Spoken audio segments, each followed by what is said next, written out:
Good morning all of you. मैं के यादव आप सभी लोग का सागर वेलफेयर सोसाइटी में हार्दिक स्वागत करता हूं। आइए आज मैं आपको जो है अपना पेडागॉजी का लेक्चर नंबर 12 लेकर के आया हूं। जो है यहाँ पर आपको मैं दिखाता हूं आज शिक्षण या हम कहेंगे अध्यापन के उद्देश्य।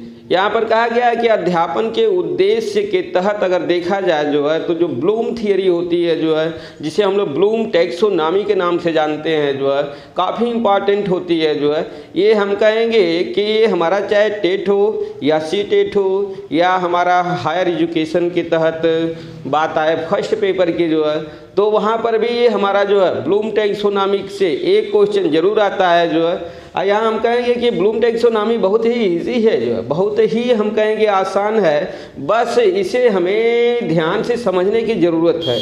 तो यहाँ पर आइए हम आपको जो दिखाते हैं कि ब्लूम टैक्सोनॉमी के तहत जो है क्या किया गया है। जो है मीन्स ब्लूम ने क्या किया जो है आपको जनरली तौर पर हम बता दें कि ब्लूम जो है ये शिक्षण के जो उद्देश्यात्मक उद्देश्य होते हैं जो है उन्हीं के तहत इन्होंने क्या किया जो अपना सिद्धांत दिया जिसे ब्लूम टैक्सोनॉमी या ब्लूम क्लासिफिकेशन या ब्लूम का उद्देश्य वर्गीकरण भी कहा जाता है। जो है तो यहाँ पर हम लोग कहेंगे कि ब्लूम ने क्या किया जो है उन्होंने जो उद्देश्यात्मक उद्देश्य शिक्षण के या अध्यापन के उद्देश्यात्मक उद्देश्य के तहत बताया कि इसके 3 तत्व होते हैं या इसके 3 स्तर होते हैं। इन 3 स्तरों के तहत ही जो है शिक्षण का उद्देश्य जो है जाना जाता है। जो है जैसे हम लोग कहेंगे जो है कि जो भी हमारा अध्यापन का प्रक्रिया होती है बच्चों के प्रति जो है या अध्यापन का जो उद्देश्य है तो उसके तहत उन्होंने बताया कि एट फर्स्ट हमारा जो है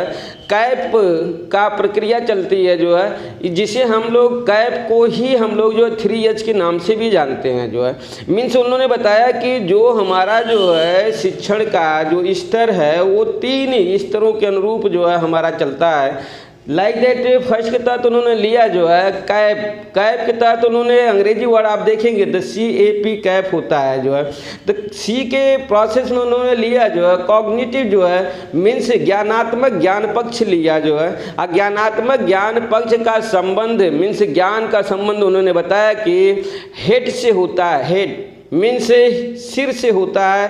जबकि उन्होंने सी का संबंध जो है जब हेड से जोड़ा तो उसके साथ ही उन्होंने ए का संबंध है अफेक्टिव बोलते हैं जो है जिसे भावात्मक जो है संबंध कहते हैं। जो भावात्मक ज्ञान क्षेत्र मीन्स हार्ट।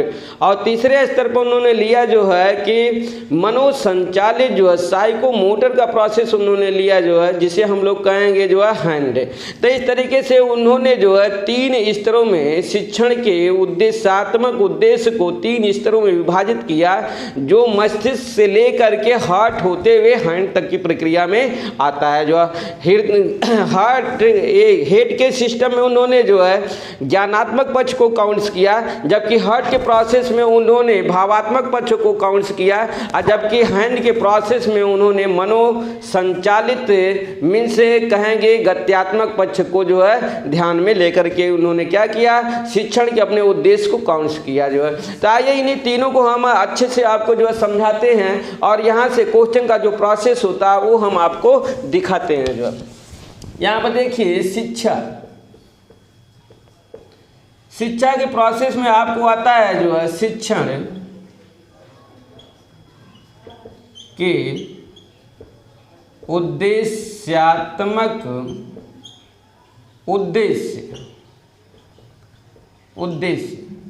उद्देश्यात्मक शिक्षण के उद्देश्यात्मक उद्देश्य को जो है हम लोग कहेंगे जो कि इसको एक सिद्धांत के रूप में ले आया जो है जिसे हम कहेंगे ब्लूम ने ले आया। आइए यहाँ पर उद्देश्य को हम लोग कहेंगे ब्लूम टैक्सोनॉमी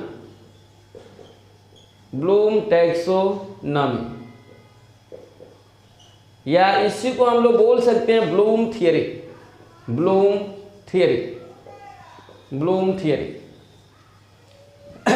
अब देखिए उद्देश्यात्मक उद्देश्य के तहत एक सिद्धांत दिया गया जो है जिसे हम लोग कहते हैं ब्लूम थियरी। ऐसी ब्लूम थियरी को साइंटिस्ट जो है मनोवैज्ञानिक ब्लूम ने लाया जो है, कब लाया जो है, तो इसे हम कहेंगे जो है कि उन्होंने इसको ब्लूम थियरी को 1956 ईस्वी में ले आया। कब ले आया? सन 1956 ईस्वी में। सन 1956 ईस्वी में एक टैक्सोनॉमी जो है लाई गई, ब्लूम के द्वारा लाई गई जो है। और उन्होंने क्या बताया जो है, उन्होंने बताया कि उद्देश्यात्मक उद्देश्य के 3 स्तर होते हैं। जो उन्होंने बोला जो है कि उद्देश्यात्मक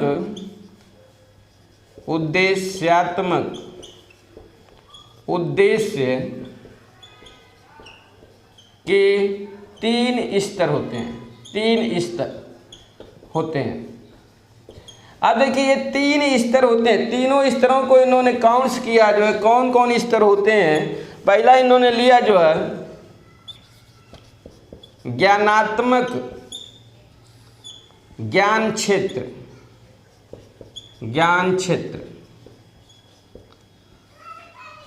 दूसरा इन्होंने लिया भावात्मक ज्ञान क्षेत्र।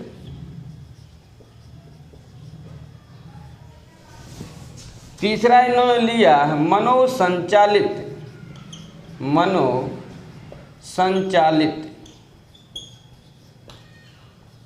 ज्ञान क्षेत्र।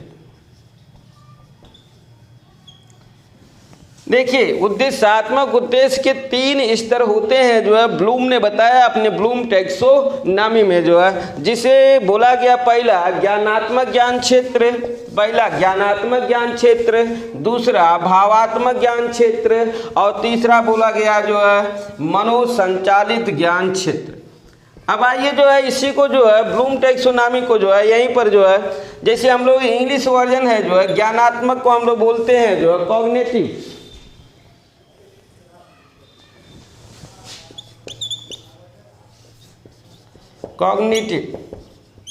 डोमेन मीन्स ज्ञान क्षेत्र। इसके बाद अफेक्टिव डोमेन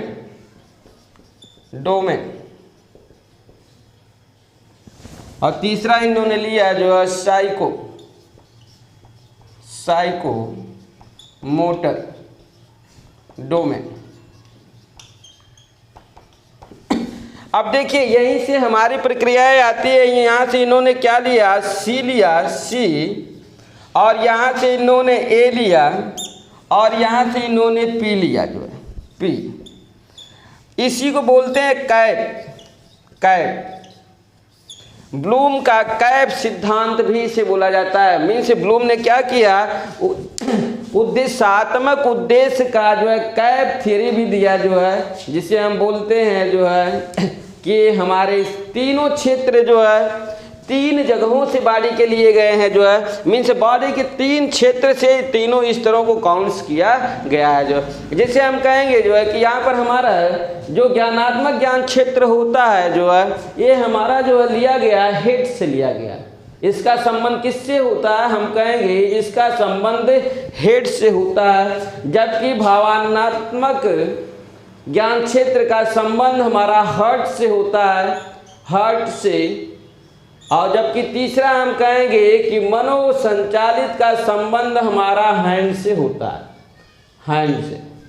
अब इसी कैप के तहत हम लोग कहेंगे कि कैप या इसे ट्रिपल अंग्रेजी के 3H थियरी से भी जाना जाता है।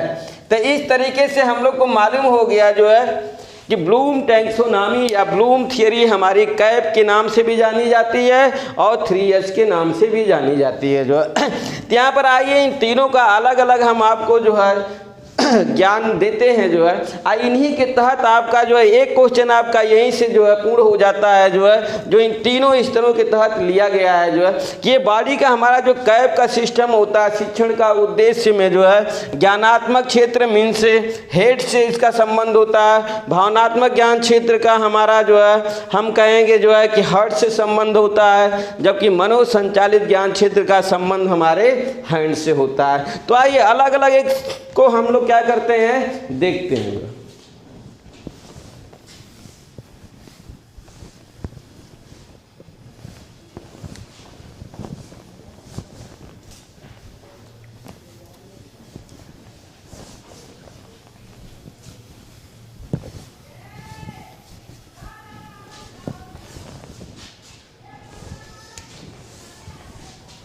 पहला ज्ञानात्मक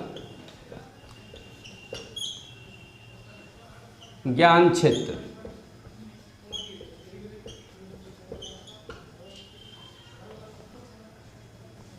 मीन्स इसे कॉग्निटिव डोमेन, कॉग्निटिव डोमेन। आइए हम कहेंगे इसका संबंध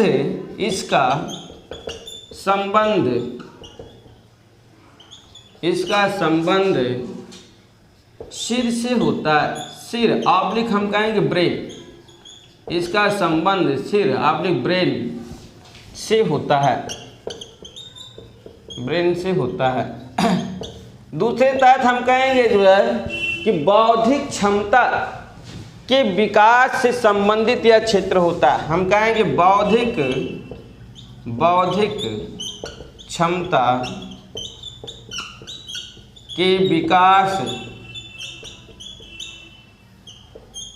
से संबंधित होता है।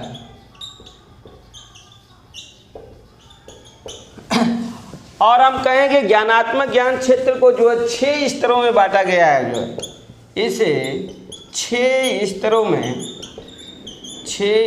में बांटा गया है। आइए इसको हम लोग देखते हैं जो है कि हमारा बौद्धिक क्षमता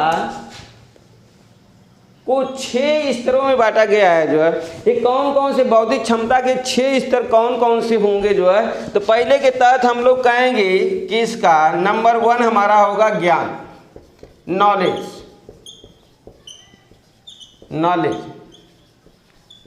पहला संबंध इसका जो है बौद्धिक क्षमता का जो पहला संबंध होगा या पहला स्तर जो होगा उसे हम लोग ज्ञान कहेंगे। जो है ज्ञान को हम लोग ने लिया है जो है कि ये ज्ञान हमारा किससे संबंधित होता है, हम कहेंगे जानकारी से संबंधित होता है। अब देखिए ये हमेशा याद रहे जो है कि सभी स्तर जो हम आपको दे रहे हैं जो है 3rd, 4th, 5th और 6th, ये सभी का प्रोसेस हमारा जो है किससे होता है, हम कहेंगे हेड से होता है। हेड लाइक दैट हम कहेंगे ब्रेन से होता है। मीन्स ज्ञान की प्रक्रिया हमारी किससे जुड़ी होती है, हम कहेंगे ज्ञान की प्रक्रिया हमारे हेड से जुड़ी होती है, या हम कहेंगे हमारे ब्रेन से जुड़ी होती है जो है। दूसरा हम कहेंगे बोध कंप्रीहेंशन, इंग्लिश में बोलते हैं कंप्रीहेंशन।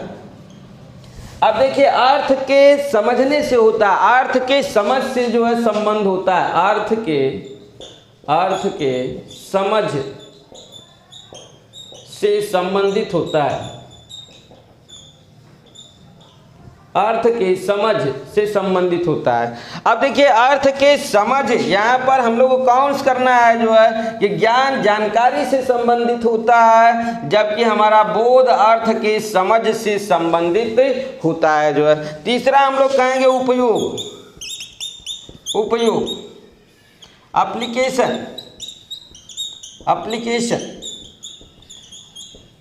एप्लीकेशन के तहत देखिए जो है अमूर्त चीज को जो है मूर्त रूप में लाना बोला जाता है, अमूर्त को मूर्त रूप में लाना। अब देखिए अमूर्त की प्रक्रिया के तहत यहाँ पर हम आपको और बता दें कि आपको मालूम है कि अमूर्त चीज़ें क्या होती है। अमूर्त हमारी वो चीज़ें होती हैं जो दिखाई नहीं देती, जिसे हम छू नहीं सकते, वो चीज़ें हमारी अमूर्त होती हैं। मूर्त वो होती हैं जो दिखाई देती हैं, जिसको हम लोग समझ सकते हैं। तो अमूर्त चीज़ें हमारी सैद्धांतिक ज्ञान होता है, और जबकि मूर्त के तहत हम कहेंगे व्यवहारिक ज्ञान होता है। तो हमारा अमूर्त की प्रक्रिया सैद्धांतिक होती है, सैद्धांतिक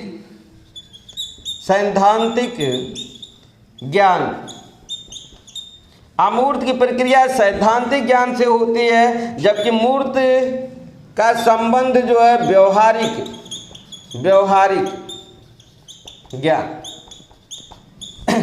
मीन्स सैद्धांतिक ज्ञान को व्यवहारिक ज्ञान में लाकर के बच्चों को शिक्षा देनी चाहिए। जो है ये सभी हमारा जो है हेड से जुड़ा हुआ प्रोसेस होता है। जो है चौथे के तहत हम लोग कहेंगे विश्लेषण। विश्लेषण, हमने विश्लेषण के बारे में आपको बता दिया है जो है कि समस्या को छोटे छोटे भागों में तोड़ करके समस्या का समाधान करना भी, समस्या को छोटे छोटे भागों में तोड़ना ही हमारा क्या होता है, विश्लेषण होता है। तो बगैर ब्रेन का या हम कहेंगे बगैर माइंड का, बगैर हेड का प्रयोग किए जो है हम लोग विश्लेषण नहीं कर सकते। जो है मीन्स हम कहेंगे समस्या को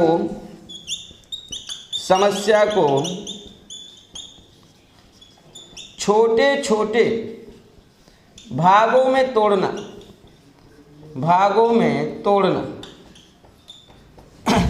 और इसी तहत हमारा संश्लेषण, विश्लेषण के बाद हम लोग की प्रक्रिया आती है संश्लेषण।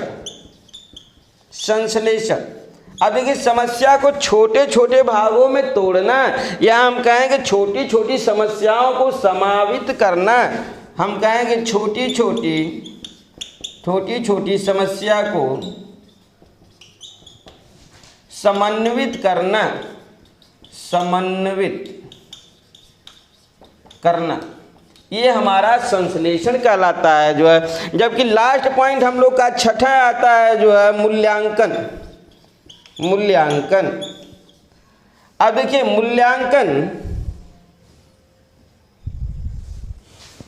मूल्यांकन लास्ट पॉइंट हमारा होता है जो है मूल्यांकन। अब यहाँ पर देखिए हम लोग बोलते हैं इवैल्यूएशन, मीन्स हम कहेंगे इन सभी का हमारा जो है ज्ञान द्वारा क्या होगा कि हमारी समस्या का समाधान हुआ कि नहीं हुआ, या हमने बहुत अच्छा किया या नहीं अच्छा किया। जो है इसका क्या किया जाता है, मूल्यांकन किया जाता है। मीन्स हम कहेंगे परीक्षण करना या निर्णय लेना।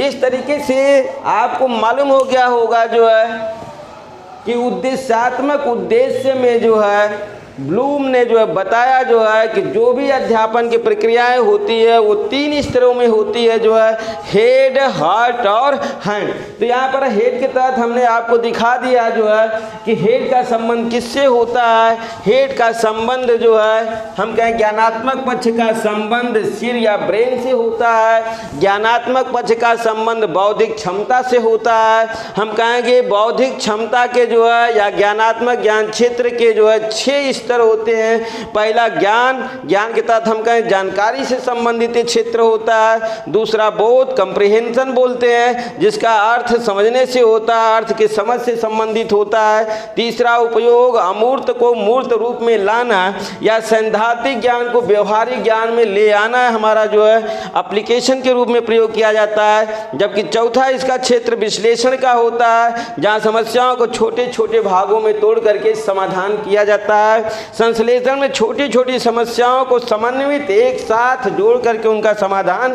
किया जाता है। लास्ट में मूल्यांकन होता है, जो है हम कहेंगे परीक्षण करना या निर्णय लेना। इसके द्वारा हम लोग निर्णय लेंगे जो है मूल्यांकन के द्वारा कि कार्य हमारा अच्छा हुआ है या कार्य हमारा खराब हुआ है। जो है अगर कार्य हमारा ठीक ढंग से नहीं होता है जो है तो मूल्यांकन के बाद पुनः फिर से हम लोग क्या करते हैं, अपने पहले स्टेज के तहत जाते हैं जो है जहाँ ज्ञान पक्ष तहत हम कहेंगे पुनः उसकी हमको क्या करनी पड़ती है, जानकारी लेनी होती है। जो है तो आइए इसके साथ ही हम लोग का जो है ज्ञानात्मक ज्ञान क्षेत्र हमारा समाप्त होता है। जो है दूसरा हम लोग आते हैं भावात्मक ज्ञान क्षेत्र।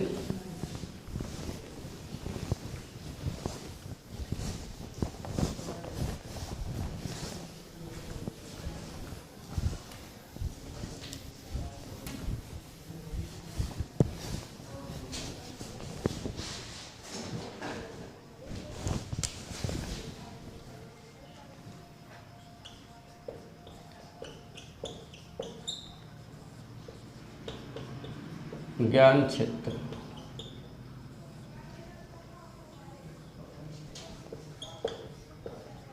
Affective domain. आइए भावात्मक ज्ञान क्षेत्र जो है हम कहेंगे जो है कि इसका संबंध हमारा किससे होता है, हम कहें इस क्षेत्र का संबंध हमारे हृदय से होता है, हार्ट से होता है जो है। आइए पहले स्टेप में देखते हैं जो है इसका संबंध हृदय से होता है, इसका संबंध हृदय से होता है। चलो हम लोग को मालूम हो गया कि इसका संबंध किससे होता है, इसका संबंध जो है हृदय से होता है जो है। हम कहेंगे जो है कि इस यहाँ पर दूसरे स्टेप में लेते हैं इसको, यह एटीट्यूड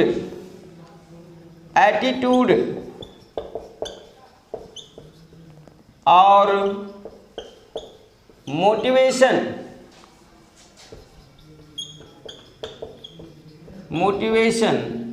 तथा छात्र के सहयोग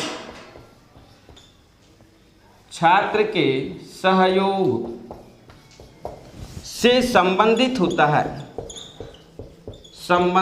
छात्र के सहयोग से संबंधित होता है।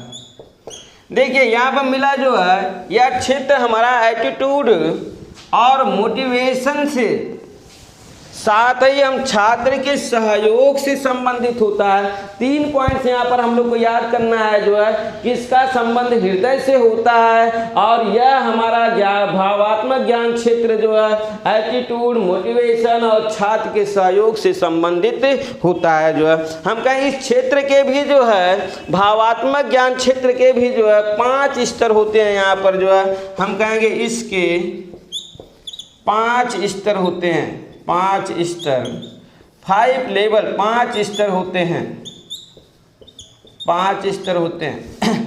आइए एक एक करके हम दिखाते हैं आपको।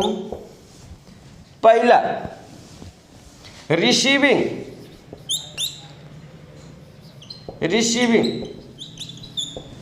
आप जान ही रहे होंगे, हम लोग कहेंगे जो है रिसीविंग को हिंदी में जो है आग्रहण बोलेंगे। यहाँ पर आग्रहण। अब देखिए आग्रहण का संबंध किससे होता है, रिसीविंग का संबंध जो है हमारा किससे होगा, तो इसे हम लोग कहेंगे जो है कि इसका संबंध सुनने की इच्छा से होता है, सुनने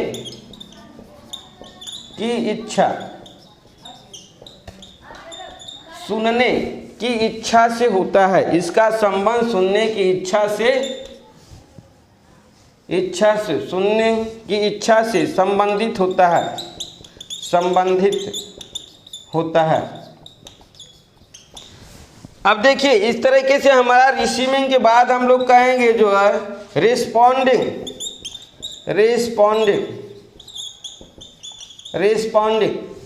आइए रिस्पॉन्डिंग को हम लोग देखते हैं, हिंदी में हम लोग बोलेंगे प्रतिक्रिया।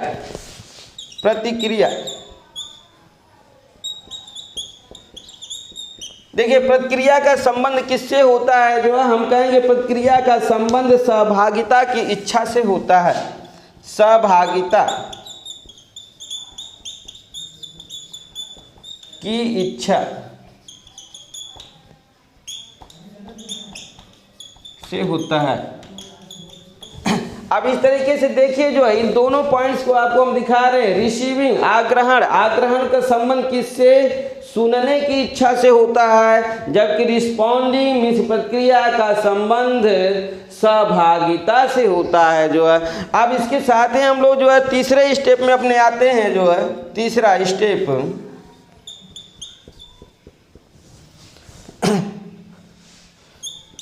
वैल्यूइंग मीन्स हम कहेंगे आकलन।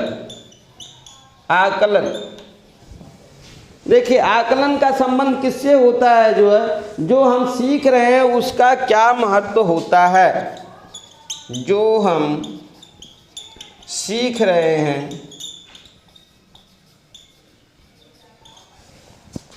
उसका क्या महत्व होता है, क्या महत्व होता है। अब देखिए यहाँ पर हम लोग कहेंगे इसका संबंध किससे होता है, सीखने से और महत्व से होता है, जिसे हम लोग आकलन कहते हैं जो है। मीन्स आकलन का संबंध किससे होता है? अगर पूछा जाता है आकलन संबंधित है तो हम कहेंगे आकलन हमारे सीख मीन्स अधिगम और हम कहेंगे अधिगम संबंधित महत्व से होता है जो है। इसके साथ ही जो है हम आपको दिखाते हैं जो है चौथा पॉइंट से ऑर्गेनाइजिंग।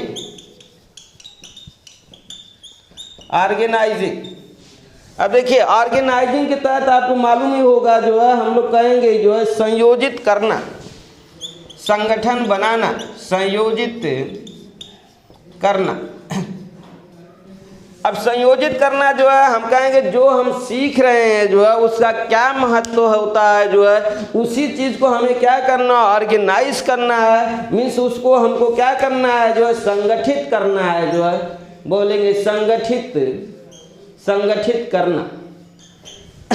लास्ट पॉइंट हमारा जो आता है इसका जो है उसे हम लोग बोलते हैं कैरेक्टराइजेशन। पांचवा हमारा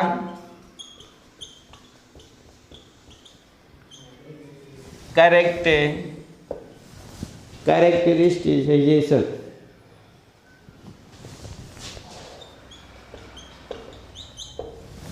मीन्स इसे हिंदी के तौर पर अगर लिया जाए तो हम लोग कहेंगे निरूपण बोला जाता है।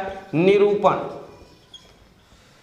मीन्स इसे अपने ढंग से जो है क्या करना है, अपने गुणों के आधार पर ही जो है क्या करना है, इन सभी चीज़ों का हमें क्या करना है जो है समावेशित करना है, समायोजन करना है जो है। तो इस तरीके से हमें मालूम हो गया जो है कि यहाँ पर जो भावनात्मक ज्ञान क्षेत्र था जो है वो हमारा एटीट्यूड, मोटिवेशन और छात्र के सहयोग से संबंधित है जो है। ये हमारा 5 स्तरों का बना होता है। मीन्स इसके 5 स्तर होते हैं जो है, जिसे हम लोग बोलेंगे आग्रहण, प्रतिक्रिया, आकलन, संयोजित करना और निरूपण जो है। इसके साथ ही आइए यहाँ पर हम आपको दिखाते हैं आग्रहण के तहत सुनने की इच्छा। देखो ये सभी 5 चीज़ें हमारी किससे जुड़ी हुई हैं, हम कहेंगे सभी 5 चीज़ें हमारी जो है जो जुड़ी हैं ये हमारे हार्ट से जुड़ी हैं। हार्ट मीन्स ये हृदय से जुड़ी हुई हैं। मीन्स हृदय सिस्टम में ज्ञान के सिस्टम के तहत देखा जाए जो है तो हमें सुनो भाई, कैसे सुनना है हमें जो है, ध्यान लगा करके सुनो, दिल से गाओ, दिल से कोई कार्य करो जो है। मीन्स ये हमारा ज्ञान का प्रोसेस है जो है कि कोई चीज़ माइंड से भी किया जाता है और दिल से भी किया जाता है अकॉर्डिंग टू ब्लूम। ठीक, मीन्स क्या करो, सुनो, दिल लगा के सुनो, मन लगा करके सुनो जो है। और इसके बाद यहाँ बोला जाता है प्रतिक्रिया। मीन्स सहभागिता की इच्छा तभी जागृत होगी जब आप दिल से सुनोगे, दिल से करोगे कोई कार्य जो है। जब दिल से कोई कार्य करोगे जो है तो यहाँ पर सहभागिता की इच्छा अपने आप जो है जागृत हो जाएगी जो है। जब कोई भी चीज़ अगर आप मन लगा करके या दिल लगा करके सुनते हैं तो सहभागिता की इच्छा मीन्स सहयोग में भाग लेना, किसी भी चीज़ में भाग लेना सहभागिता होता है। उसमें आप क्या करेंगे, सक्रिय हो जाएंगे। मीन्स ये चीज़ हम करेंगे। इसके बाद ये होता है आप उसके जो आकलन सिस्टम में आएंगे, हम करेंगे तो क्या होगा, क्यों करेंगे जो है, ये होगा जो हम कर रहे हैं उसका क्या महत्व होता है, ये भी हमें अपने हृदय से निकलेगा। चलो पैसा किसी को दानी दे रहे हैं जो है, भिखारी को दे रहे हैं जो है, तो उसका महत्व निकलेगा कि ऊपर वाला क्या करेगा जो है, हमारे पर ध्यान देगा जो है। मीन्स हम कहेंगे कि जो भी हम मन लगा के मेहनत कर रहे हैं तो इसका महत्व क्या होगा, जो महत्व ये होगा कि हमें बहुत अच्छे नंबर मिलेंगे या हमारे जो भी टारगेट हैं वो टारगेट हमारा पूरा हो जाएगा जो है। इसके साथ ही हम लोग कहेंगे ऑर्गेनाइजिंग मीन्स संयोजित करना जो है। अब उसके तहत हम क्या करेंगे, संगठित करना जो है कहा जाता है। मीन्स हम एक ऑर्गेनाइजेशन बनाएंगे, एक संगठन बनाएंगे और उसका फिर हम क्या करेंगे, अपने गुणों के आधार पर उसका निरूपण करेंगे। इस तरीके से आपका दूसरा जो है स्तर रहा भावात्मक ज्ञान क्षेत्र समाप्त होता है। आइए अब हम लास्ट आपको जो स्तर बताते हैं।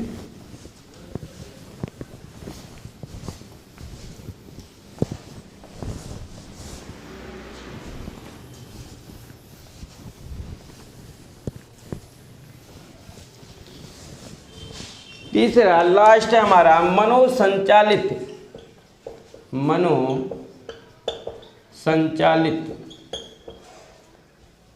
ज्ञान क्षेत्र।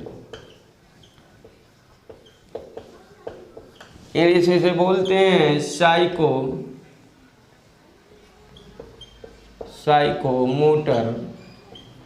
डोमेन। आइए देखते हैं जो है साइकोडोमेन ज्ञान क्षेत्र का, हम कहेंगे इसका संबंध किससे होता है? इसका संबंध हाथ से होता है। इसका संबंध हाथ से होता है। देखिए इस ज्ञान क्षेत्र को और नामों से भी हम लोग जानते हैं जो है, जैसे हम लोग कहेंगे मनोगत्यात्मक, इसे मनोगत्यात्मक या मनोप्रेरक या क्रियात्मक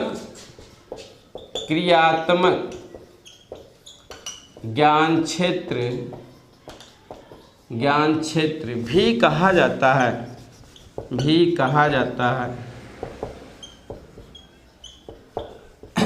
देखिए इसका संबंध हमारा किससे होता है? हम कहेंगे कि इस ज्ञान क्षेत्र का संबंध हमारे हाथ से होता है। इसे मनोगत्यात्मक या मनोप्रेरक या क्रियात्मक ज्ञान क्षेत्र भी कहा जाता है। जो देखिए इसके 2 से 3 4 नेम हो गए। जो है हम कहेंगे इसे मनोगत्यात्मक क्षेत्र भी कहा जाता है, मनोप्रेरक क्षेत्र भी कहा जाता है और क्रियात्मक ज्ञान क्षेत्र भी कहा जाता है। जो है आइए अगला स्टेप देखते हैं। जो है इस क्षेत्र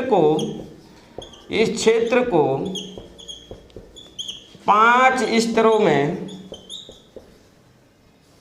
5 स्तरों में बांटा गया है। आइए 5 क्राइटेरिया हम आपको दिखाते हैं। 1 2 3 4 5। देखिए इन 5 का संबंध हम कहेंगे किससे होता है? हैंड से होता है। हैंड मीन्स ये 5 क्षेत्र का संबंध हाथ से होता है। इसके अंतर्गत पहला क्षेत्र हमारा जो आता है जो है उसे हम लोग कहते हैं जो है प्रतिरूपता।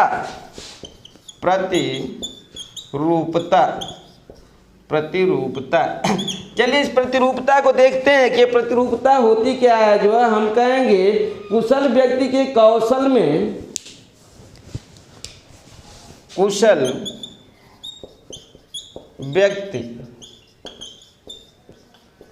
कौशल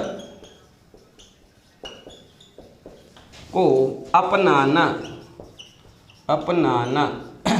देखिए ये निरूपता मीन्स कुशल व्यक्ति के कौशल को अपनाना। मीन्स अगर कोई व्यक्ति कुशल है जो है या सक्सेस है या उसके पास ज्ञान है जो है तो उसके ज्ञान को लेना जो है, ठीक, हम कहेंगे उसके अनुरूप बनना ही हमारा बोला जाता है अनुरूपता। दूसरे स्टेप में हम आते हैं जो है जिसे हम कहेंगे जो है हस्त कौशल।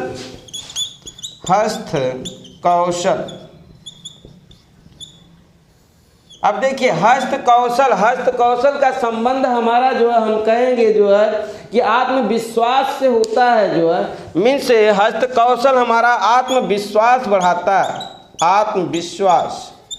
विश्वास बढ़ाता है। अब देखिए हम कहेंगे कोई भी कार्य अगर हम कर रहे हैं जो है तो उसे केवल माइंडली वर्क नहीं करना चाहिए, फिजिकली वर्क भी करना चाहिए। जो है मीन्स दिमाग से केवल पढ़ लेने से हमारा जो है अध्ययन अच्छा नहीं होगा या अध्यापन अच्छा नहीं होगा। हम कहेंगे हस्त कौशल मीन्स लिख करके पढ़ना चाहिए। जो है इससे आत्मविश्वास में क्या होती है जो है हम कहेंगे आत्मविश्वास में बढ़ोतरी होती है। मीन्स हमें कलम और कॉपी के माध्यम से ऑलवेज पढ़ाई करना चाहिए। जो है जो हमारा शिक्षण का उद्देश्य है यही बताता है कि हमें मौखिक जो है अध्यापन नहीं करना चाहिए या अध्यापन नहीं कराना चाहिए, जो है हमें कलम और कापी के सहयोग द्वारा जो हम लोग क्या करेंगे, हस्त कौशल का प्रयोग करते हुए जो है अध्ययन और अध्यापन कराना चाहिए, जो है इससे हमारा आत्मविश्वास बढ़ता है। जो है आइए तीसरे स्टेप में हम आपको दिखाते हैं जो है परिशुद्धता। परिशुद्धता, अब देखिए परिशुद्धता का संबंध हम कहेंगे जो है कि हमारा कार्य को बार बार करने से, कार्य को बार बार करने से, अगर किसी कार्य को हम बार बार करते हैं तो कार्य को बार बार करने से सुधार एवं शुद्धता आती है। कार्य को बार बार करने से कार्य में सुधार एवं शुद्धता आती है, शुद्धता आती है। अब देखिए यहाँ पर परिशुद्धता, किसी भी कार्य को बार बार करना चाहिए। जब हम बार बार कार्य को करेंगे, कार्य को जब हम बार बार करेंगे जो है तो कार्य में क्या होगा, हम कहेंगे कार्य में सुधार होगा और कार्य में शुद्धता आएगी, जो है मीन्स प्योरिटी होगी, क्लियरिटी होगी, स्पष्टता होगी। मीन्स हमें किसी भी कार्य में जो है अगर निपुणता हासिल करना है तो उस कार्य को हमको बार बार करना चाहिए। जैसे थॉर्नडाइक ने अधिगम में बोला है जो कि हमें क्या करना चाहिए, जो है लाइफ एक्सरसाइज, मीन्स हमें अभ्यास करना चाहिए। किसी भी कार्य को बार बार करने से हमारा अधिगम क्या होता है, अच्छा होता है। उसी तरह अध्यापन के तहत अगर देखा जाए तो कार्य को बार बार करने से कार्य में क्या होता है, सुधार आता है और उसमें शुद्धता आती है। जो है इसके साथ ही आइए चौथा पॉइंट आपको हम दिखाते हैं, स्पष्ट अभिव्यक्ति। स्पष्ट अभिव्यक्ति, अब देखिए स्पष्ट अभिव्यक्ति के तहत आपको सतत अभ्यास पर निर्भर करता है। ये सतत अभ्यास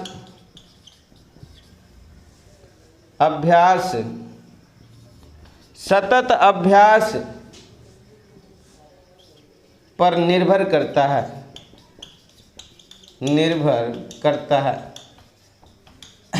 अब देखिए जब हम क्या करेंगे, सतत मीन्स लगातार, जब लगातार हम क्या करेंगे, अभ्यास करेंगे जो है तो हमारे कार्य में क्लियरिटी आएगी। जो है क्लियरिटी मीन्स स्पष्टता आएगी। जो है अब वो स्पष्टता हमारी क्या होगी, एकदम सरल होगी और हम कहेंगे जो है कि बिना समस्यात्मक होगी। जो है इसके साथ ही हमारा लास्ट पांचवा पॉइंट यहाँ पर आता है जो है प्रकटीकरण का। प्रकटीकरण, देखिए प्रकटीकरण के तहत क्या बोला गया है, जो है हम कहेंगे जो है कौशल को आत्मसात किया जाता है। कौशल को आत्मसात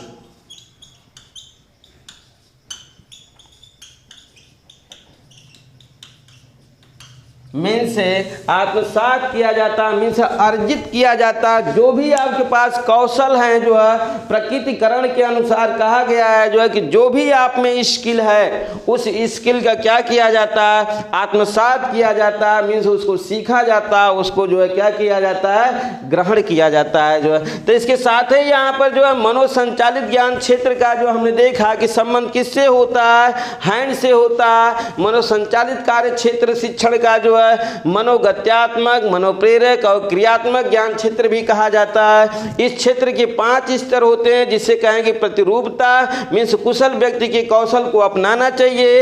हम कहेंगे हस्त कौशल आत्मविश्वास को बढ़ाता है। परिशुद्धता, कार्य को बार बार करने से कार्य में शुद्धता और निपुणता आती है, जो है सुधार होता है। स्पष्ट अभिव्यक्ति, सतत अभ्यास पर यह निर्भर करता है। इसके बाद हम कहें प्रकटीकरण, कौशल को आत्मसात किया जाता है। मीन्स कौशल जो है जन्मजात नहीं होता। जो है जो भी स्किल होता है हमें क्या करना पड़ता है, जो है नेचुरली जो है मीन्स प्रकृति में जो है उस कौशल को जो है सीखना पड़ता है। जो है आइए इसके साथ ही हम जो है आपको कुछ और चीज़ें बताते हैं। जैसे हमारा जो है, जो पहला स्तर रहा है जो है ज्ञानात्मक ज्ञान पक्ष, जो है उस ज्ञानात्मक ज्ञान पक्ष में जो है क्या किया गया, कुछ सुधार किया गया है जो है, जिसे 2001 में एंडरसन नामक वैज्ञानिक ने सुधार किया जो है। ज्ञानात्मक ज्ञान पक्ष में सुधार। ज्ञानात्मक ज्ञान पक्ष का जो प्रथम चरण रहा है, प्रथम स्तर जिसे हम लोग ज्ञान कहते हैं जो है, इसे जो है सुधार के तौर पर लिया जो है। तो किसने लिया जो है, सुधार हुआ, हम कहेंगे सुधार 2001 में जो है एंडरसन नामक वैज्ञानिक द्वारा।